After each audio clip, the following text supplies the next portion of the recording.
बिस्मिल्लाहिर्रहमानिर्रहीम। अस्सलाम वालेकुम। आज हम अपने दोस्त जनाब के डेयरी फार्म पे आए हुए हैं। ये हमारे चैनल का व्लॉग जो सिलसिला हमने शुरू किया है उसकी एक वीडियो है। जो लोग जानवरों को पालने के शौकीन हैं और वो पुराने रिवायती फ़रसूदा तरीके के साथ जानवरों को पालते हैं, दूध हासिल करते हैं, स्पेशली ये वीडियो इन्फॉर्मेशन के लिए उन्हीं के लिए बनाई जा रही है। तो फैसल साहब ने तकरीबन 4 साल पहले ये अपना डेयरी फार्म स्टार्ट किया था और ये गाय का फार्म इन्होंने बनाया था। तो आज माशाल्लाह चंद गायों से ये 100 प्लस इनकी जो है गाय वो क्रॉस कर चुकी हैं और अल्हम्दुलिल्लाह ये अभी कुछ मंथ में नेक्स्ट अपने फार्म को एक्सटेंड भी कर रहे हैं। अब ज़्यादा बातें जो हम पूछने जा रहे हैं वो फैसल भाई से पूछते हैं कि उन्होंने कैसे ये आइडिया लिया, किस तरह से उन्होंने ये स्टार्ट किया, फिर चलते चलते कौन कौन से अप्स एंड डाउन्स इसमें उनको फेस करने पड़े और अब जो मौजूदा सूरत हाल है वो कहाँ तक पहुँची है। तो बिला ताख़ीर हम फैसल भाई से बात करते हैं। जी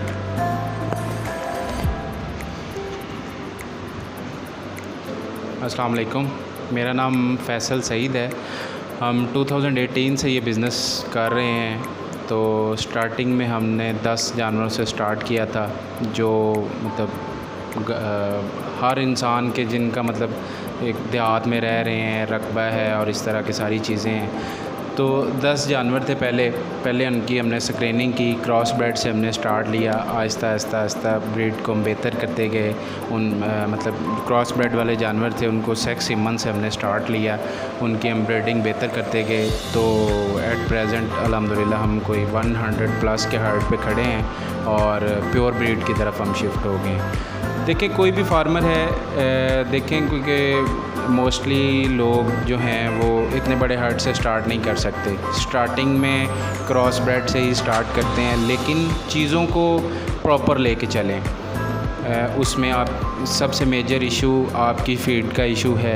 हमारे ये है कि हम भेड़ चाल बहुत ज़्यादा उस पर बिलीव करते हैं। अगर किसी ने जो भी फ़ीड बता दी हम उसका प्लस माइनस नहीं देखते। देखें कि जिस इंसान के पास जानवर हैं, जो उनका एनवायरनमेंट है, जो उनका बॉडी स्कोर है, जो उनकी बेसिक रिक्वायरमेंट्स हैं, हर फार्म पर डिफरेंट हैं। तो मैं सभी फार्मर्स को सबसे पहले यही कन्वे करूँगा कि आपकी फार्म पे जो सबसे बड़ा इशू है वो फ़ीड का है। अगर आप अपने फार्म की फ़ीड बेहतर कर लें, न्यूट्रिशन बेहतर कर लें, तो इंशाल्लाह मैं ये बिलीव के साथ कह सकता हूँ कि आपके 95% जो इश्यूज़ हैं वो रिज़ॉल्व हो जाएंगे। क्योंकि इसमें फार्म की मैनेजमेंट में 4 पिलर्स हैं, मतलब फीडिंग है, मैनेजमेंट है, ब्रीडिंग है, उसके अलावा फार्म पे जो है इसकी चीज़ों की अवेलेबिलिटी है। लेकिन जो सबसे मेजर इशू है और सबसे मेजर जो शेयर है वो आपकी फीडिंग है। अगर फीडिंग प्रॉपर होगी, जानवरों की न्यूट्रिशन पूरी होगी, तो उनके सभी मसाइल हल हो जाएंगे। जी बहुत शुक्रिया। ये इब्तदाइया में हमने फैसल भाई से चंद मालूमात ली हैं। अब हम फैसल भाई ये पूछना चाहते हैं कि अभी जो मौजूदा सूरत हाल है इसमें आपके पास जो गाय हैं कितना डेली की उनकी प्रोडक्शन है मिल्क की, टोटल जो 2 टाइम्स में होती है, और उस प्रोडक्शन में आपका मार्जिन कितना बन जाता है। डेफ़िनेटली एट दी एंड यही सवाल पैदा होता है कि कोई भी बिज़नेस है तो कम्पिटिटिव एनवायरनमेंट में जब आप करते हैं तो उसमें फिर आपके प्रॉफिट का मार्जिन देखा जाता है। तो इस सिलसिले में मैं आपसे पूछना चाहूँगा कि इस चीज़ को आपने कैसे मेंटेन रखा हुआ है। देखिए हमारी फार्म पे मिल्किंग 3 टाइम होती है। उसमें हमने देखिए मैंने आपको पहले बताया है कि आपके फार्म के 4 पिलर्स हैं। उसमें एक पिलर है मैनेजमेंट का। मैनेजमेंट में ये है कि आपने उसका जो काविंग सर्कल है, काविंग पीरियड है, उसको आपने मैनेज करना है। हमारी मैनेजमेंट ये होता है कि हमारा काविंग सीज़न वो सितंबर से लेके मार्च तक है। मतलब मौसम बहुत आइडियल होता है, सर्दी होती है, चीज़ें बहुत आइडियल होती हैं, एनिमल स्ट्रेस फ्री होते हैं, मैक्सिमम इनटेक लेते हैं और हमें मैक्सिमम प्रोडक्शन देते हैं। गर्मी में ये है कि गर्मी के सीज़न में हम काविंग को बहुत ज़्यादा अवॉइड करते हैं। एट प्रेजेंट हमारे एनिमल्स मिल्किंग पे तो हैं, लेकिन हमारी मेजर काविंग सितंबर से स्टार्ट हो रही है। तो हमारी लास्ट ईयर की जो एनुअल एवरेज हमारी बनी थी पूरे फार्म की वो 24 लीटर्स थी। तो इसमें आजकल जो करंट प्राइसेस हैं मार्केट में, जिस तरह चीज़ों के रेट्स हैं, हमारा तकरीबन कोई 97 रुपीज़ रेट बन रहा है और हमारी पर लीटर कॉस्ट जो है वो 86 रुपीज़ है। 86 में आपके A to Z एक्सपेंसेस हैं, उसमें लेबर है, सैलरीज़ हैं, फीड है, मैनेजमेंट है, मेडिसन है, इलेक्ट्रिसिटी है, यानी कि A to Z फार्म की बाउंड्री लाइन के अंदर जितने भी एक्सपेंसेस हैं वो हर चीज़ उसमें ऐड है। जी फैसल भाई, चाहे इंसान हो या जानवर हो, इन्वायरमेंट उसके सर्वाइव के लिए बहुत जो है बुनियादी हैसियत रखता है। तो हमारा जो इन्वायरमेंट है डेफ़िनेटली हम जनूबी पंजाब यहाँ से स्टार्ट होता है, हमारी तहसील मियाँ चन्नू से। तो अगला सवाल ये है कि इस इन्वायरमेंट में या जो पंजाब का ओवरऑल माहौल है उसमें कौन से जो हैं वो जानवर हैं जो हम बेहतर तरीके से उनकी परवरिश कर सकते हैं, उनसे हम प्रोडक्शन ले सकते हैं, और आपके पास जो गाय की नस्ल है वो कौन सी है?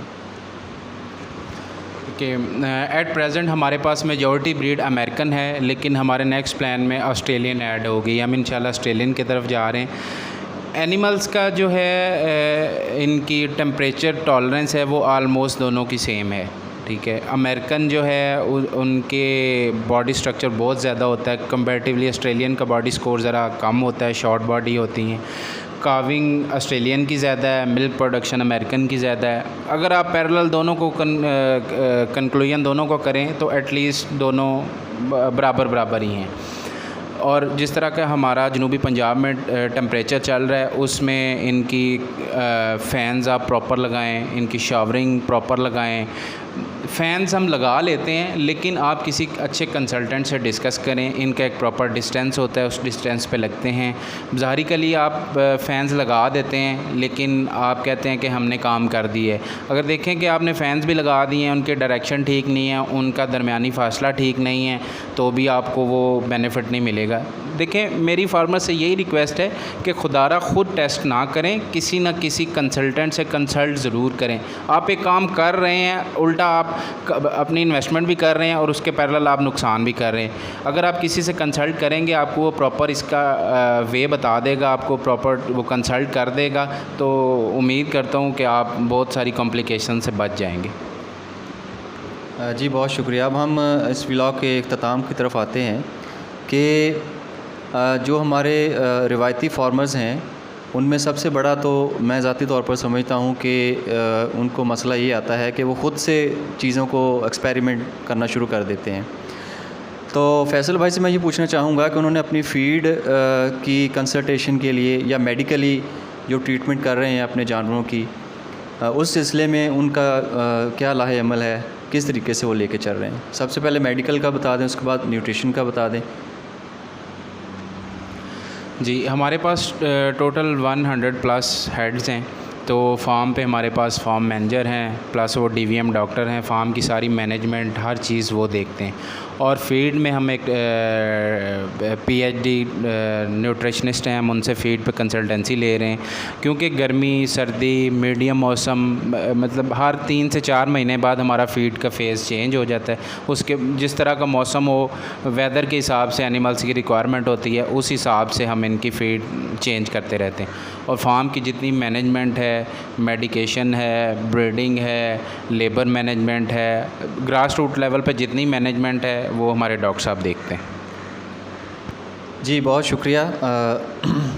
अब इस चीज़ से मेरा ख़्याल है कि बहुत से सवालात क्लियर हो जाने चाहिए कि अभी जो 100+ इनके पास हेड्स हैं उनमें से अगर 50% हेड्स जो हैं वो प्रोडक्शन दे रहे हैं और तकरीबन 24 to 35 लीटर्स जो है पर हेड उसकी एवरेज है, तो इसको आप कैलकुलेट करके देख सकते हैं कि 86 रुपीज़ जो है पर litre A to Z cost आ रही है, और वो जो सेल हो रहा है मिल्क वो 97 रुपीज़ पर लीटर हो रहा है। तो इस मार्जिन से आप बखूबी अंदाज़ा लगा सकते हैं अपनी प्रोडक्शन का कि कितनी प्रोडक्शन है और कितना इसमें मार्जिन है। होप्स हो कि आपको बहुत सारी चीज़ें क्लियर हो गई होंगी। इंशाल्लाह इस व्लॉग सीरीज़ की नेक्स्ट वीडियो में आपसे मुलाकात होगी। अल्लाह हाफ़िज़।